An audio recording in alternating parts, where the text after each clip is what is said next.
Hello, it's Mrs. Blocks here. Comparing common fractions. I'm sure you all know what is the meaning of comparing. The question will be like this: bigger, smaller, or equal. And we all know the mouth always shows to the largest number. I've got 4, 8 and I've got 1, 12. Now my first question is always when I want to compare or when I want to write the numbers in ascending or descending order, I first check if I can simplify to make my life easier. Here I've got 4, 8 and I've got 1, 12. And I know if I divide 4 with 4 and what I do under I do on top, or what I do on top I do at the bottom, my answer will be a half. So that means those two fractions are equal. I've got 5/50. Yes, I can divide 5 into both of them, so my answer will be 1/3. I can divide 2 in both of them, so my answer will be 1/4.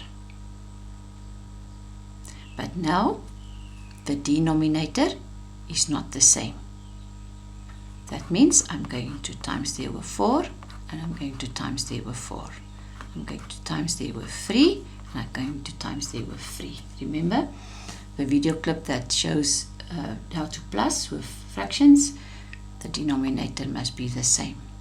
So now my answer here will be 5/12 and that one will be 3/12. So what one is the biggest one? The 5/12.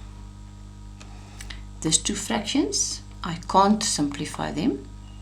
So I times here with 4, 4 times 3 times 3. So that will be 8/12 and that will be 9/12. What one is the largest one? The 9/12. Can I simplify that fraction? No. Can I simplify that fraction? Yes, I know. I can divide 2 in both, so my answer will be 1/5. Okay, there is 4/5. The denominator is the same, so 4/5 will be the winner. Write the following fractions in ascending order. That means from the smallest to the largest one.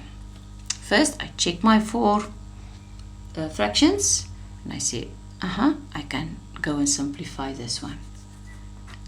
Okay, I divide there with 2 and I know because it's even number, so it's easy just to divide there with 2, so that will be 2/10. But I can go and simplify it again. Divide with 2, so that will be 1/5. This will be 1/7. Yes, I can simplify that one as well, so that will be 1/3 and this will be 1/2.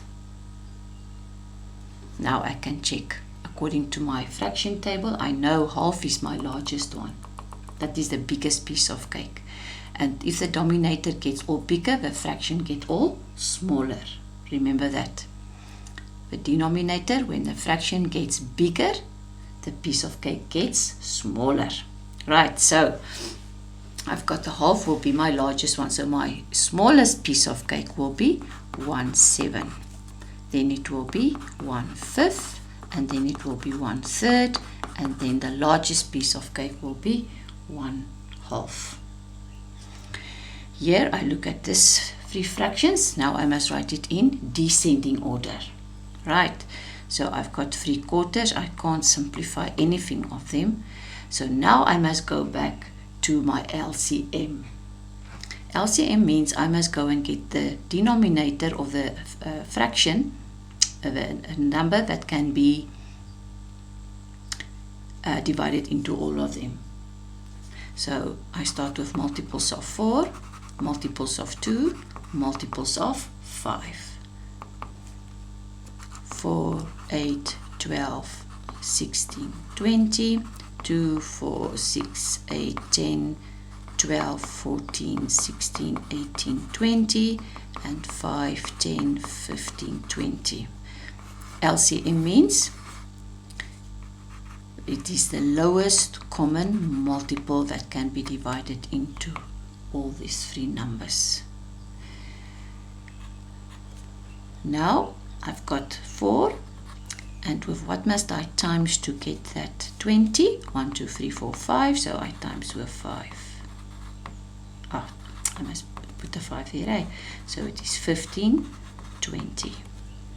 1, 2, 3, 4, 5, 6, 7, 8, 9, 10. So I must times with 10 here to get 20. So that will be 10, 20. 1, 2, 3, 4. So I must times there with 4. So that will be 12, 20.